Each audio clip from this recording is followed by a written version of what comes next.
Also really important, we cannot hear you guys, so please, in your control bar, there is a questions tab. If you guys have any questions, please use that tab and type in your questions. Also, during the event or even after the event, if you guys could take the survey for us, these surveys is how we're able to continue to sponsor these events. The survey, I will put the survey website in the chat tab. So if you click on the chat tab, you should be able to see those links. All right, with no further ado, Frank, are you ready? Yes, thank you, Tom. We really appreciate the opportunity. Good morning, everyone. I am Frank Shadpour, and I am here amongst some of our very distinguished colleagues who that will be introduced shortly. The topic of this seminar is, or webinar, I should say, is hospitals, regulations, and COVID-19 challenges. We have done these healthcare seminars along with OSHPD for many years and have been extremely successful. And I'm grateful to John Strink, Joel Sanders, and our friends at OSHPD making this possible for many years, many years. So, without further ado, here are the participants who are sitting here with me, and Rebecca McRae is also here remotely. So we go around the room and we introduce ourselves. I'm going to start in order of these photos. So start with John Shrink. Good morning, everyone. My name is John Schrank. I'm the Regional Compliance Officer for South Region with OSHPD. Good morning. I'm Joel Sanders, OSHPD Compliance Officer for South Region, wherever John sends me. State of California. Good morning, Tim Jacoby, the Corporate Vice President of Facility Design and Construction with Script Healthcare. Okay, Rebecca, I know you're remote, but can you please introduce yourself? Good morning, Rebecca McRae, County of Riverside Supervising Facilities Project Manager. Thank you. This is Justin Dolly with SC Engineers. I'm an associate principal here, mechanical plumbing. And I am Frank Shadpour with SC Engineers as well. So the format of this event is very simple. We have about only half an hour for a presentation, so it's going to go very fast. We do our slides very quickly in form and manner of speed dating on each slide. And after that, we open it up to question and answers. And Rebecca will, at that time, ask the questions, or some of the questions, and also the audience who can ask. I'm also having with me Jenna Riley, who is sitting and controlling this process, and she will read the questions to us. Okay, so the agenda, we have it in 3 sections. The latest research and development. Number 2 is what happened and what should we do now. And number 3, which probably is the most important thing we want to share with you, okay, all these things are good, but what can we do? So there are many things as hospital owners, as engineers, as architects we can do. We give you 4 examples of that during that last part. So I want to share with you what we know today and what ASHRAE says and World Health Organization is saying. This is the article we wrote. I wrote this one with Stephanie Johnson with assistance from OSHPD and specifically Joel Sanders, who's sitting here with us.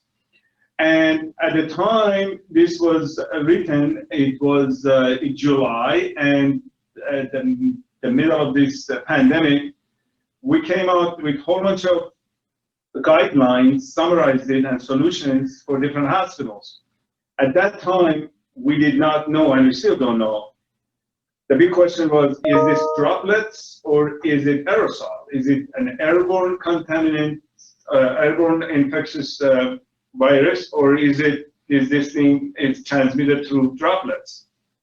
Well, we still don't know. but the questions has been addressed by the World Health Organization. That's a big change. Even though we treated it as if, or ASPA treated this kind of protection similar to TB, but World Health Organization referred to it as contamination through droplets. That has changed. If you look at here, as of October 20th of 2020, this is from the World Health Organization. Aerosol transmission is of the concern. Yeah, so basically what the World Health Organization is advising is to make sure you have adequate ventilation, do work outdoors where you can, avoid crowds, don't spend long periods of time in groups. So they're recognizing it as an aerosol. And basically for hospitals, there are many recommendations, but 4 top things, if you're listening, if we're going to go back to it, is high efficiency filtration, improved ventilation, air changes, limiting patient interactions, and hand washing. So those are the 4 big ones. We have control as engineers, as constructors, as with OSHPAT, we have control over high efficiency filters and air change improvement.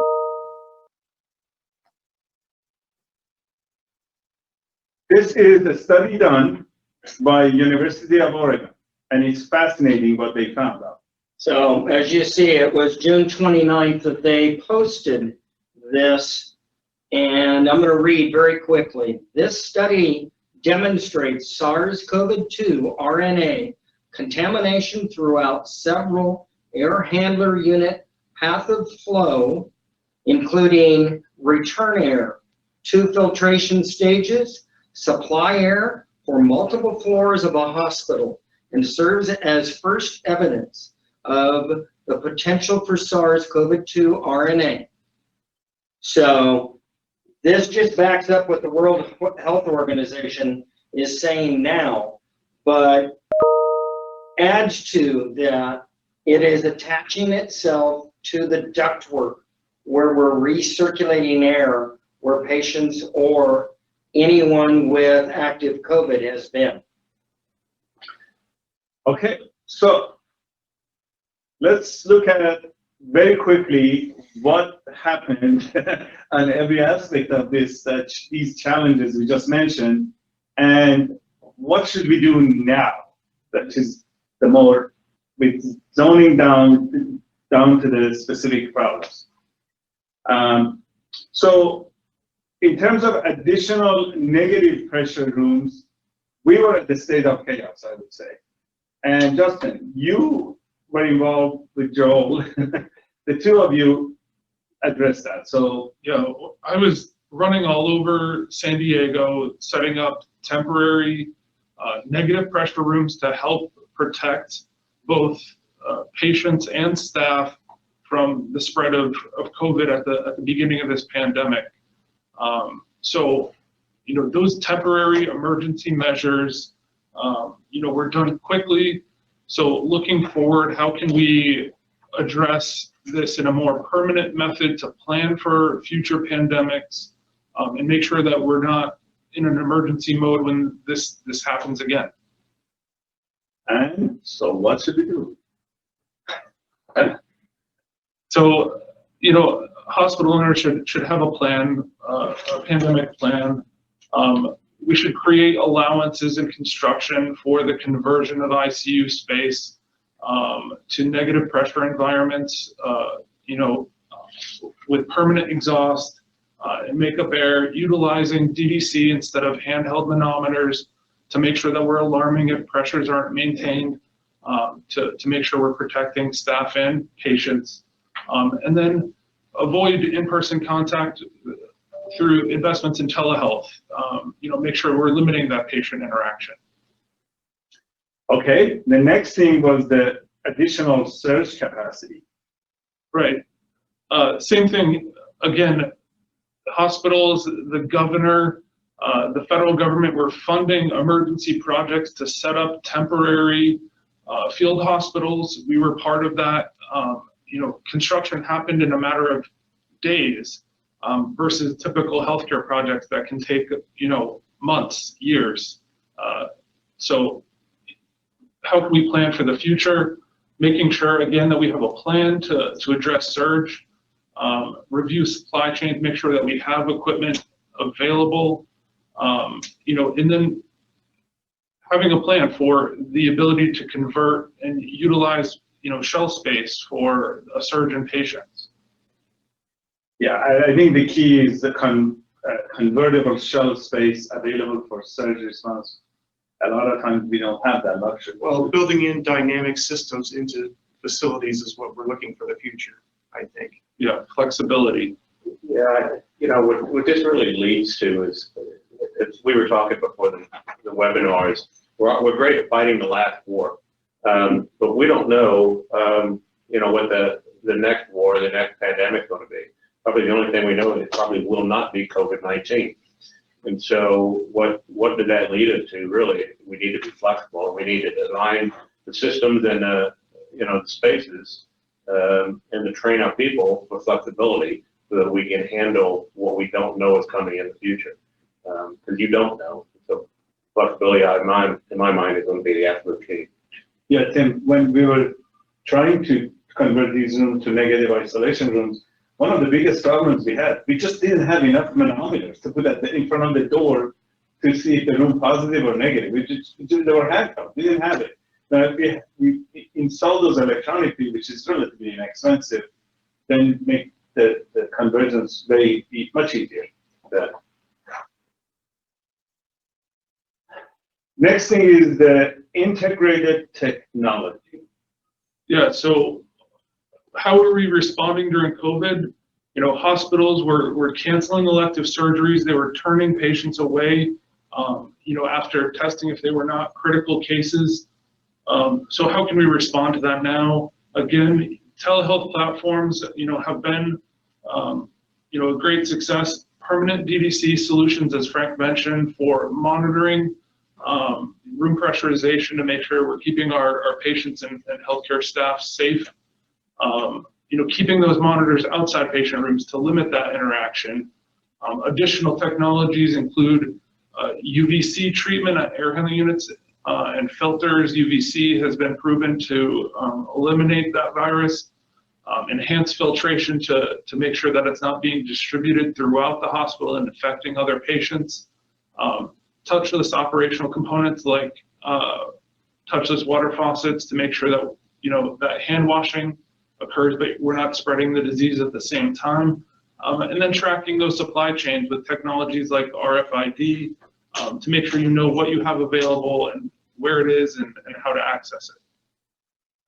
So that ends that section of the presentation, but I want to go back to here one very, very quickly.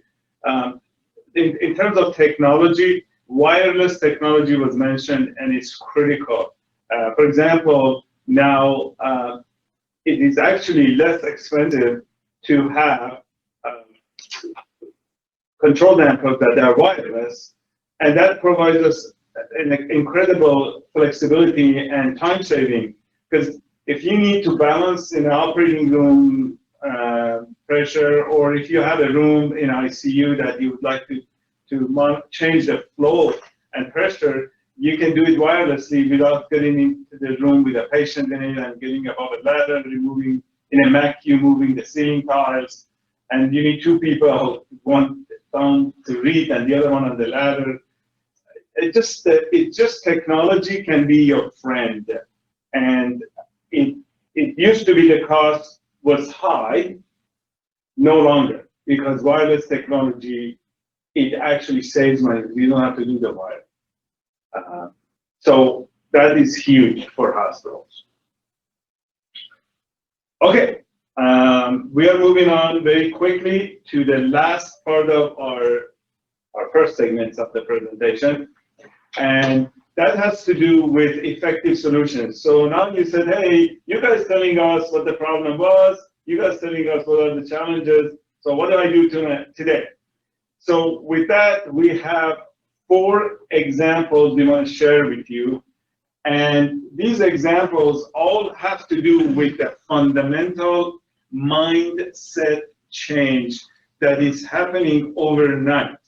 The standard of care in this industry, hospitals, building automation, HVAC design, construction, is changing overnight. And in my career, I have never seen such a big change so fast.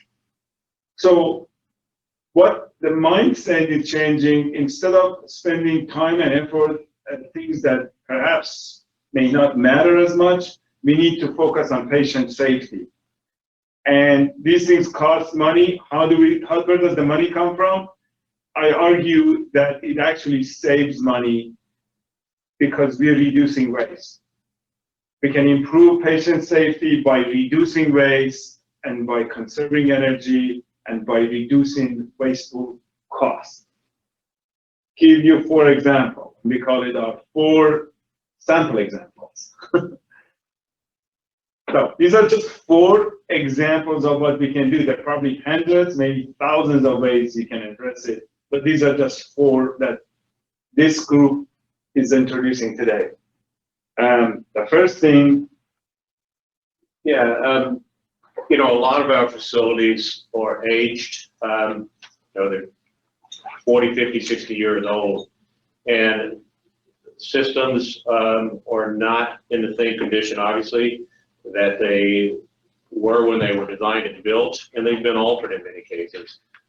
Things aren't working the way, you know, you want them to, or if needed to support reliable, safe patient care. And a lot of times, healthcare facilities are spending money addressing the wrong problem, and the reason for that is that they don't know what they have.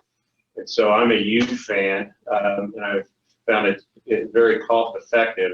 We want to do a full engineering assessment, both mechanical and electrical, so that you can get a baseline of what you have and the condition of what you have, so that you can address when something fails. First of all, you can try to, you know, preemptively fix that, but also you can address the root cause instead of spending money, you know, with a Band-Aid, instead of addressing the root cause and fix the underlying problem. The funds that you spend on the assessment will be saved many times over on energy cost savings, or reduced maintenance, or reduced spending on the wrong problem. Yeah, a lot of times, I think Peter Drucker said, you can measure it, you can improve upon it. I don't know who said that. You got to know what you have before you fix it, and you know, before you can improve it. Exactly. So with that, this is a study that we did. In fact, both this is a real job. This is a real hospital. We won't mention the name, but both John Schrank and Joel Sanders were involved in this. And just by doing the assessment, the hospital was able to find ways to improve maintenance and improve energy efficiency. We estimated to be $800,000, but they decided not to do some of the things. It ended up with $500,000 actual saving annually per year of energy saving. So it could be significant. Every facility matters. You mentioned the payback on that. Wasn't that performed? They saved the cost of implementation in less than a year and a half. Yeah, exactly. It actually was months, not years. It was months. Yeah. So it was projected to be a year and a half. Yeah. It turned out to be less than a year, and they're saving that now every year. And there was some unknown savings that came back later that the administrator noticed. Yeah, because we didn't know, they didn't know what they had. You know, people come, people go, and facilities stay. If you don't know what you got, you can maintain it. And then we use these pucks, which it was a tremendous success. I was with you, John. We went to Nashville for C-Sheet conference, which was very, very well received. Again, it's a wireless technology, and these pucks do not require extensive wiring. It doesn't require extensive programming. It's wireless. It goes to a web server, your website. It connects to your VDC systems. And we were able to measure and control areas and stop cooling and heating at the same time and improve the efficiency. So the money that's saved by this could be spent on what really matters, which is patient safety. So example number 2, very quickly, it has to do with steam decentralization.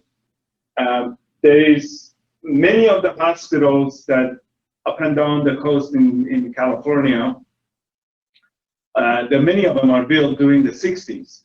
And most of those hospitals during the 60s, they used steam boilers. That was the technology, state of the art at the time. Most hospital operators were Navy, retired Navy, and they knew steam, so they put the steam. Many of those steam boilers that are still in place or been replaced with new steam boilers. The problem is that some of them are extremely oversized. You just survey that they are, because those days the steam was used for many, many aspects, including the humidification and so on and so forth. Now we use clean steam for humidification. We use clean steam for decontamination. Clean steam for humidification is required, and clean steam for surgical sterilization. So make it long story short, look at your steam system. We believe that you might find that your steam boilers are oversized. And many of those systems, those days, the code required to have dual fuel.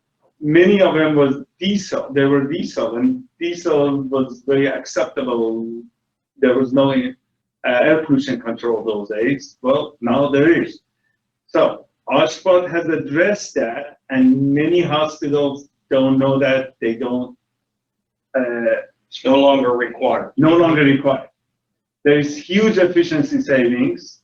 Yeah, so basically, a steam boiler, a very large steam boiler may have efficiencies in the 78 to 80% range versus, and as they age, that efficiency goes down.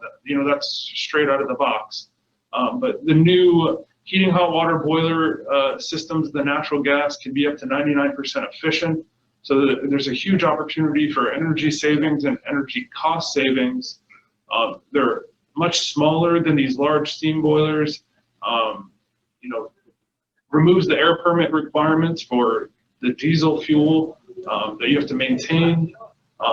Diesel fuel storage and maintenance is also an added cost that's no longer a requirement of OSHPD. So, why do we continue to implement it? And I think that message needs to get out there.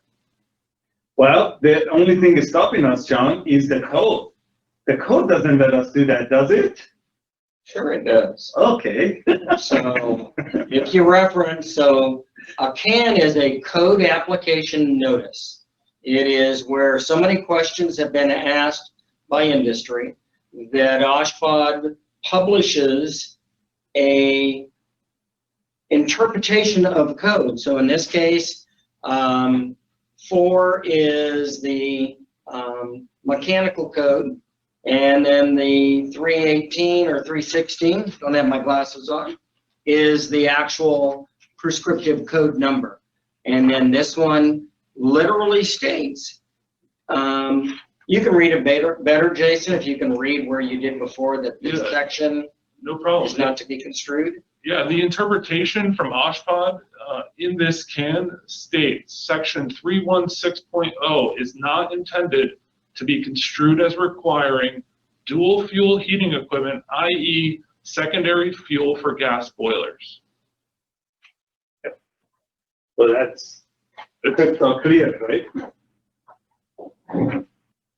Exactly. So I don't think there's any misinterpretation when you read this. The dual source for Fuel heating is not a requirement of building code. So it takes, the cost is astronomical. Justin recently designed a project the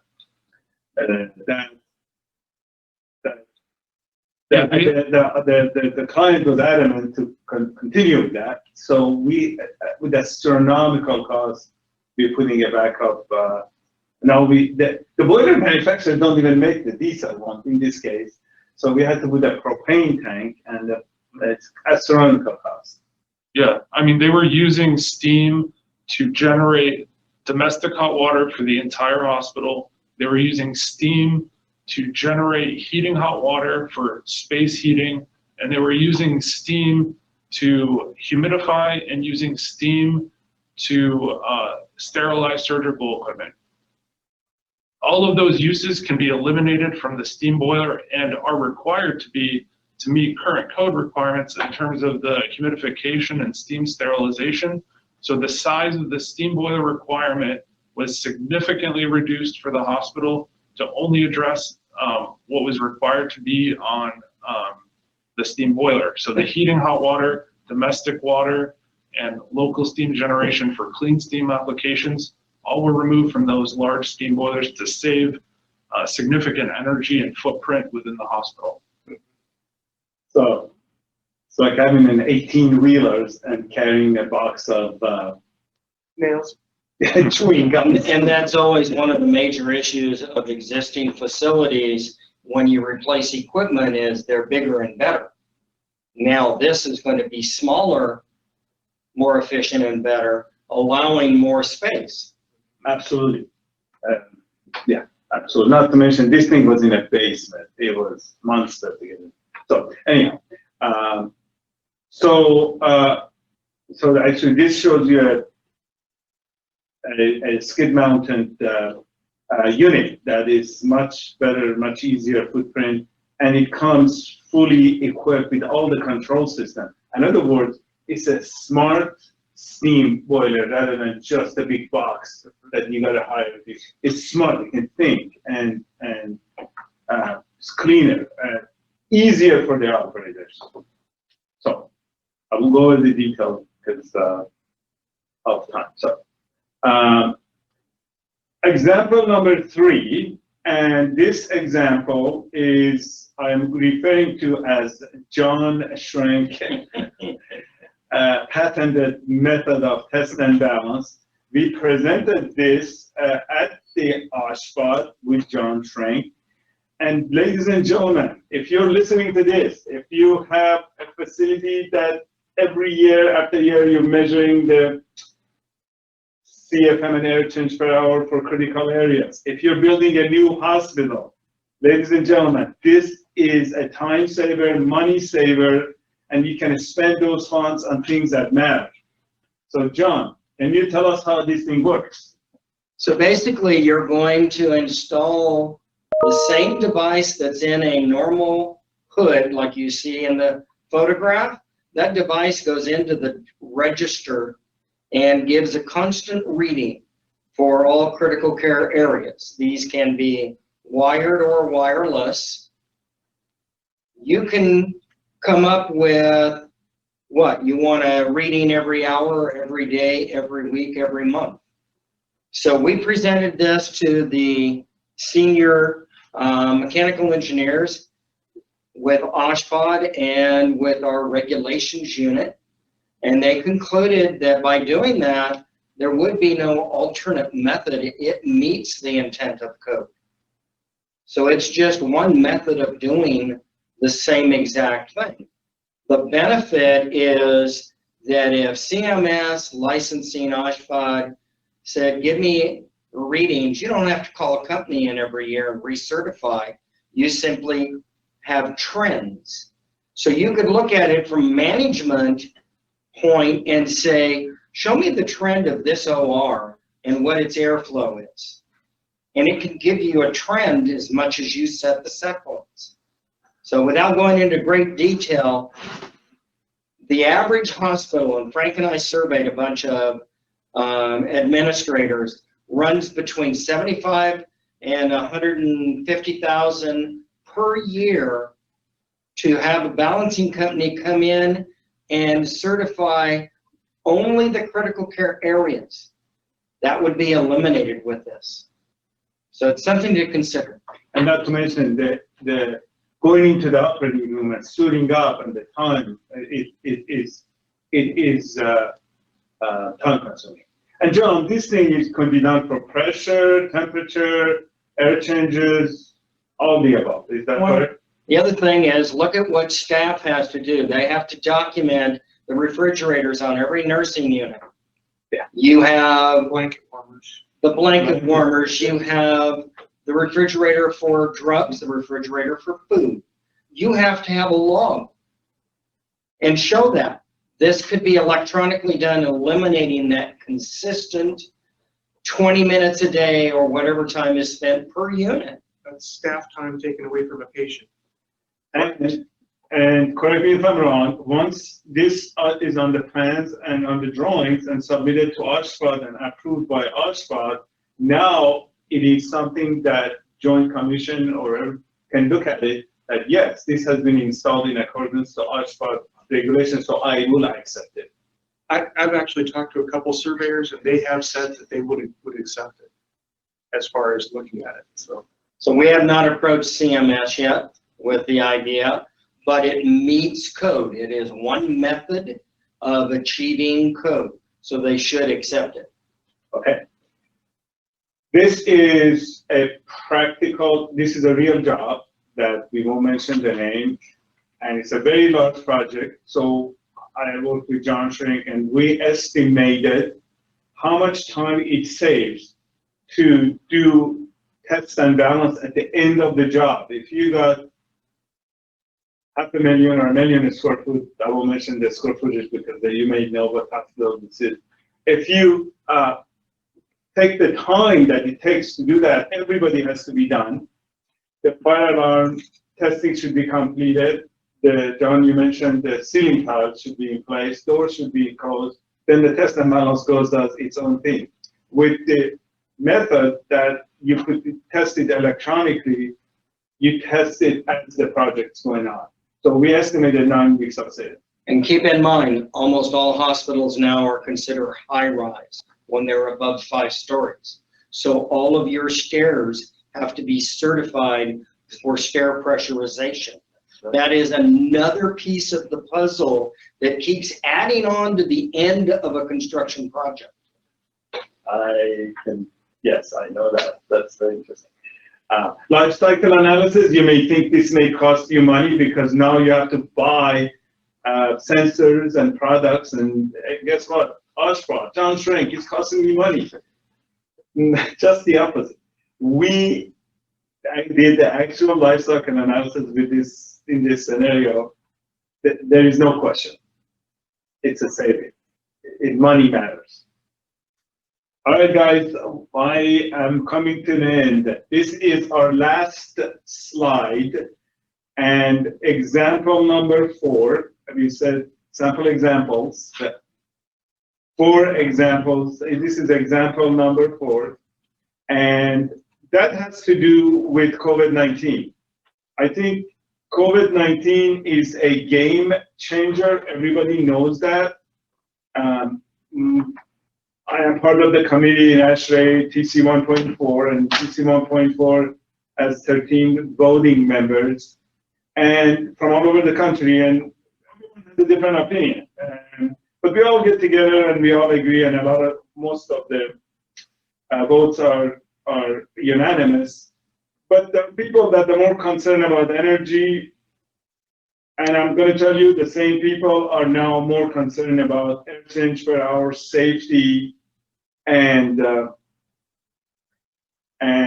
meeting the code requirements. So many of the systems that we've been using, I'm not going to say good or bad about them. I'm just saying that we need to reevaluate. For example, many hospitals, they have shield beam. Sometimes they have single zone fan code units, ductless split systems, fan powered VAV boxes. A lot of these systems should be considered to have the proper air change per hour, because if they didn't, in the past, it would be okay. Maybe it would be bad for a hospital because we don't want our hospital rooms to smell like urine. It would be bad, but we didn't have COVID-19.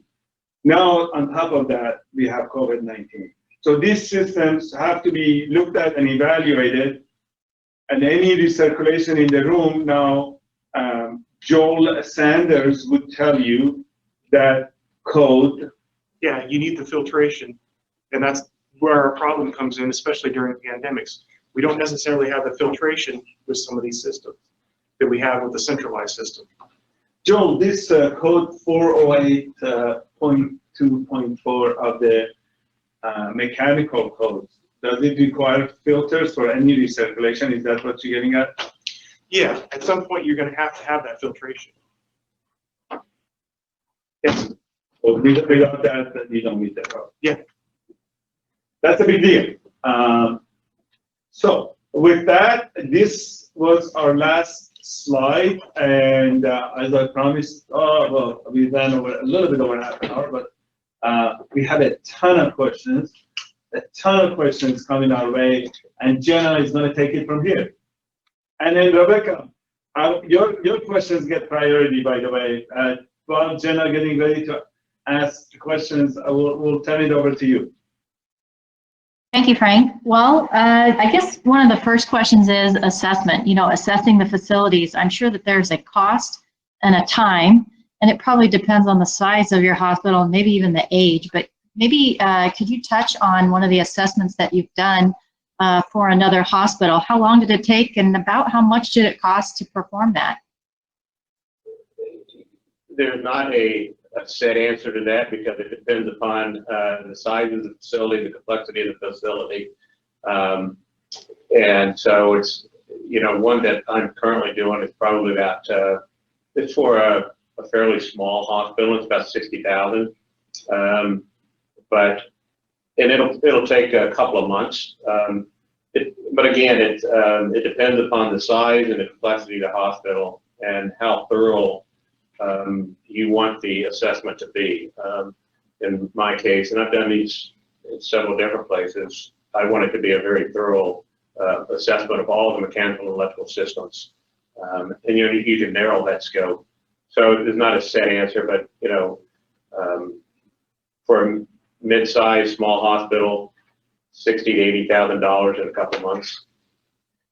Yeah, and then you can do it in phases, Tim. Like you do phase one, it's very, very superficial, and then each system you can dig into. Absolutely. The other thing that you can do that you can use this for, other than just a baseline of what you have, and it's also a great tool to be able to use for developing a phase maintenance plan or a phase replacement plan for your systems. For air handlers, they fail. So if you have to replace it, there's only so much money a year to do it. So it's got a lot of different purposes, actually. Great. Thank you. Rebecca, anything else before we go to Jenna's questions? The other quick question was about the DDC controls instead of using the handheld manometers. And is there ability to do that in a phased approach? I'm sure that, like with most hospitals, funding is always an issue, and then getting buy-in on how effective these are. We could provide them with the case studies that you have there and show them other hospitals that have had success measures using this. But can you do that in more of a phased approach and, the timing of converting a hospital? What would that look like? Well, Rebecca, I got the fingers pointed at me. This is Joel. So, yeah, absolutely. And I think you and I have had some of those discussions before that, yeah, phase it. And like we were discussing, your more sensitive areas, which, let's face it, if you have to take an OR down, you're losing money because you can't be in there providing a service. And so if you can do that and automate that, you've gained a lot because you're not losing days where you have an air balance company going in there. It actually happens all the time, a phased shift from, automatic controls to a DDC system. It's pretty invasive to do that all at once and very expensive. And so it's pretty common to do that in phases. Yeah, and I think that's an excellent topic. Justin here is working on a huge huge facility. They're looking at the building automation system now. And I don't even know of doing it without phasing that even be possible. I'm talking about, you know, with Chris. So, yeah, so that is a very good point. You don't have to eat the elephant all in one piece. Could be eaten bite by bite.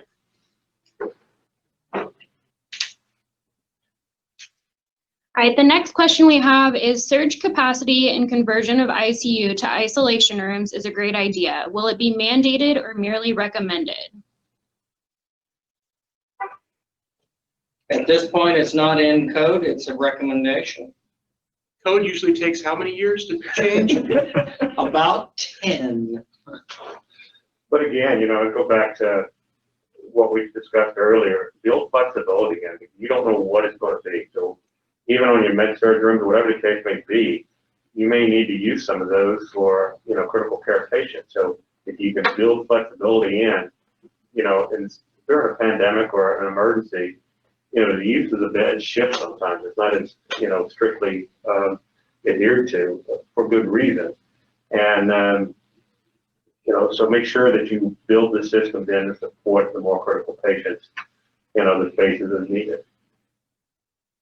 Next question, are HEPA filters required or do MERV 14 suffice? So I think the answer to that question is that it depends on the space that is being served.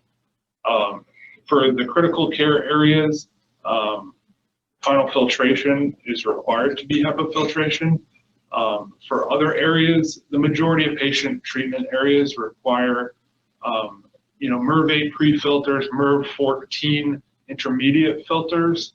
But we're seeing a change, a voluntary change on behalf of the owners to moving towards HEPA filtration in main air handling unit equipment that is designed to accommodate a little extra pressure drop and provide that extra level of protection. Next question. Before you go on, which I don't have it presented here, but for my class at UCSD, I teach a class for, most of you know that, but at UCSD, they're all smiling here because actually John taught me with me one semester. Anyhow, so I have a very, very excellent chart that I'll be happy to share. Whoever if you just text to Jenna right now, I'll be happy to forward it to everybody. But the filter industry is completely changed, and now the filters have lower pressure drop and better efficiency.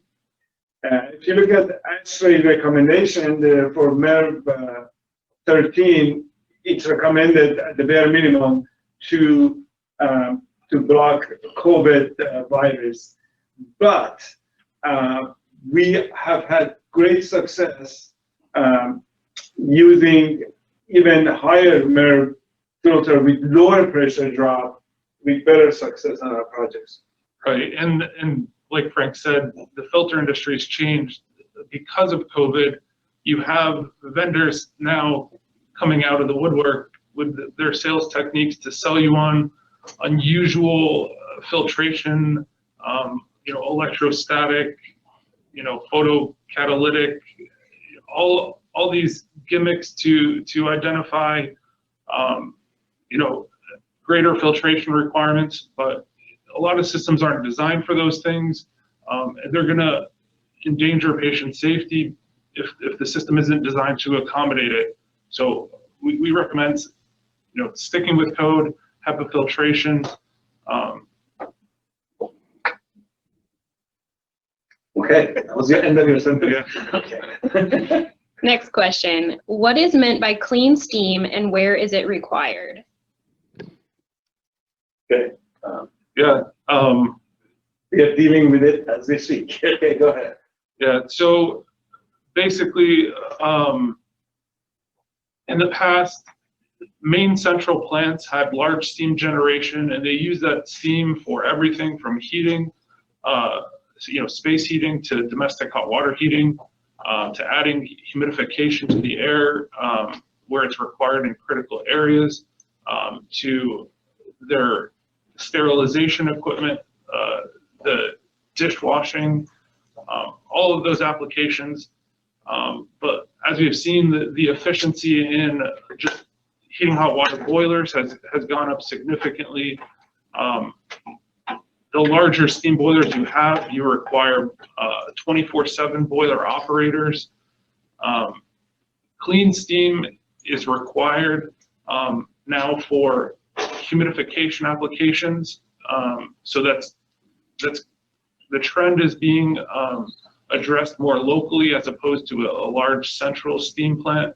In addition to the chemicals in plant chemically treated steam have been noted to either damage surgical sterilization equipment or leave stains on the equipment that doesn't leave it sterile. So clean steam applications for surgical sterilization and humidification is required. That means without chemicals. So either GI or potable water used for humidification and sterilization. Yeah, and for some of us who are older here, we remember black iron piping and I remember you and I discussed that. It carries over into steam. You know, it corrodes and carries over. You know, if you take a look at steam tables and if you look at the pressure relationships in boilers right now, in most cases, you have to chemically treat your steam generators with the older stuff. The chemical is going to carry over, and it's corrosion product sometimes going to carry over. It gets drained into water because it's not dry steam, it's wet steam, and it's going to carry over. And it's going to, the patient wound is open in the operating room, it's going to land right on it. Right? The amines, whether it's a patient or the surgical equipment, which indirectly then it gets ends up into the patient. So the world has changed for last in 20 years. We used to design and build hospitals with black iron piping for steam, and it was perfectly fine. They just put more chemicals in it.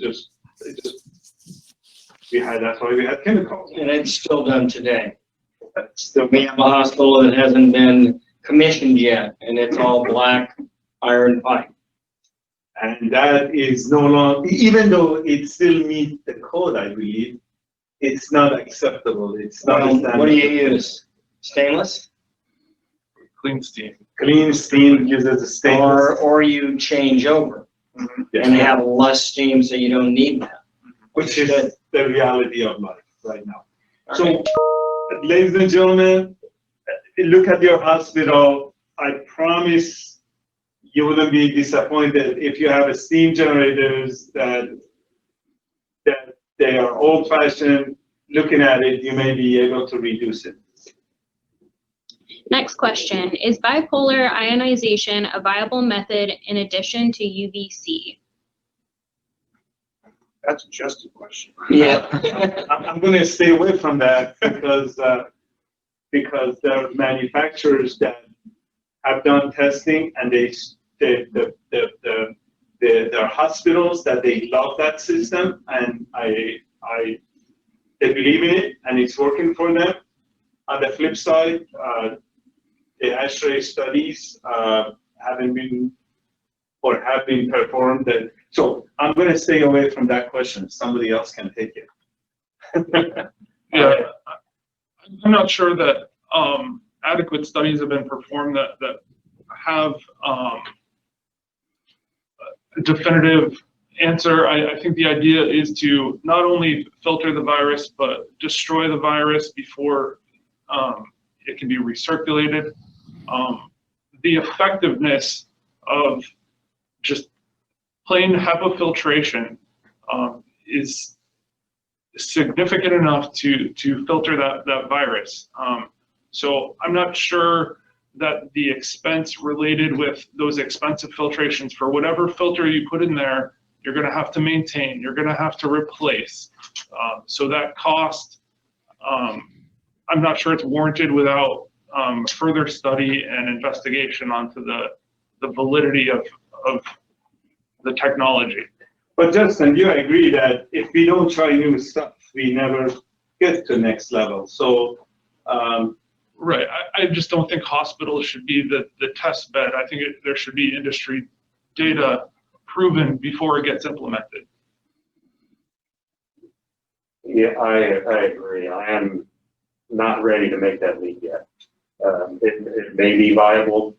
I'm personally not ready. You're personally I'm personally not ready to do that yet.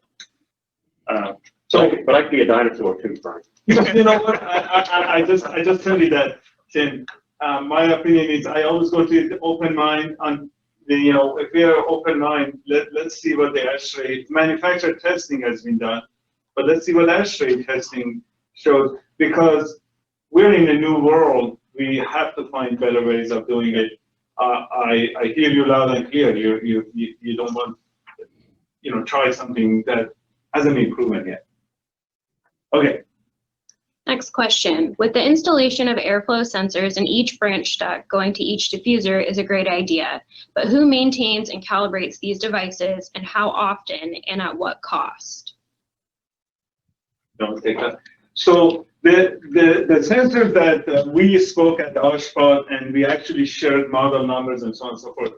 These are solid state sensors, and these are the sensors that have the almost very, very, very little drift, and require very little maintenance, and the plus minus toleration for OSHPOD is 10%, right? For test and balance. What do you use, John, now?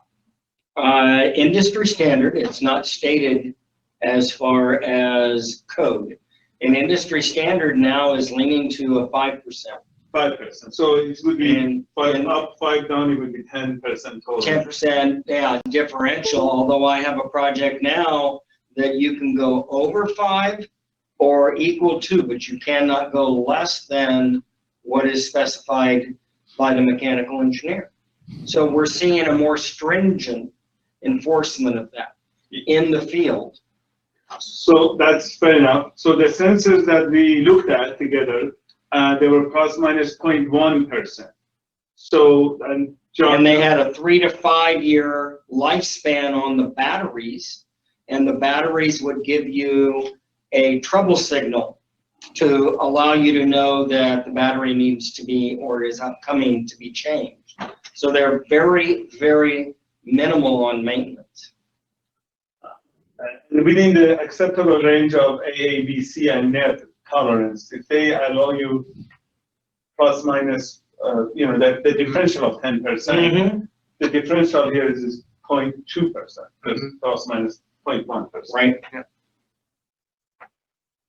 All right, next question. How could I use my DDC system to save money? That is, I guarantee you, look at your DDC system, I guarantee you the net effect is huge savings. The big question is, how do we calculate it, right?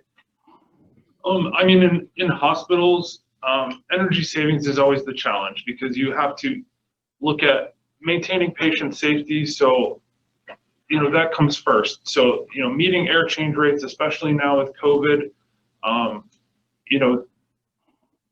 you have to meet those air change rates. So a lot of systems avoid installing variable airflow systems because there's technology on the code requires a VFV box on the exhaust or return side of the system when you start varying the airflow. But variable airflow is one of the ways to save energy with DDC controls that's allowable by code. So there's an investment on the front end in putting in the controls required, but ultimately there's a savings over the lifetime of the hospital for the airflow turn down. So those are the opportunities to look at in potentially new construction and large renovation projects. In existing construction, performing the facility assessment, looking at DDC trend data, and identifying your big energy users in the hospital and then targeting those specifically. We recommend installing electric meters locally, BTU meters, to track where your energy is going, so that when things are unusual, when you see something unusual in terms of energy use, you can focus your attention on that area or that specific piece of equipment to address either maintenance issues. That's one of the main things that DDC can do for you is diagnostic and fault detection. And ultimately, all those things add up and they cost hospitals money. Okay, I know you have more questions, but I want to give a last question to Rebecca out there. Rebecca, do you have any other questions before? We have more questions to come, but we're running out of time, and I want to give you a chance if there's anything you noticed or you want to make any comments. Yeah, thank you, Frank. I didn't really have anything specific additional. I think somebody touched on my tab device. It had more to do with, in the wireless application and the software required in the security aspect of it. And I know we can go into a whole nother topic on open and closed platforms and the viability and security of those platforms as we start getting into them. But I don't have anything more specific to ask. Thank you. Okay, you're welcome. But just before I close, this is an important issue came up, and last week we had a webinar on it. The world of control is also changing, not necessarily because of COVID, but everybody's familiar with ASHRAE BACnet, which is an open, non-proprietary system. Well, guess what? Completely, I won't want to say change, but improved. Now it's called BACnet SC. Nothing to do with SC engineering. But it's called BACnet Secure Connection. And that has to do with secure connection. BACnet SC is the theme of it is that now it can be implemented and is protected against cybersecurity. Now it can be wireless, and now it can be used for fault detection and diagnostics. And all of these things happens because of the 5G technology. We couldn't do it because of 5G. It's all happening with 5G. Well, thank you so much, everybody. I want to thank our guests here, our speakers, and John. I have a parting comment. Everyone should consider the new Part 6 Energy Code now applies to hospitals. So as you're thinking of doing these changes, think of what you need to provide as far as the code for California Energy Code. So there are exemptions for patient care areas. But what about the other half of the hospital building that is not considered patient care? Your business section, all of those, you have to meet the same codes now. So something to think about. Ladies and gentlemen, thank you for attending this webinar. I hope you found it beneficial. Tim Jacoby, John Schrenk, Joel Sanders, Justin Daly, Jenna Riley, and with us, Tone and Justin with SDG&E. Thank you very much. Rebecca, I really appreciate Rebecca McRae and with your participation. Have a great day, guys. Thank you. Good day. Bye. Bye.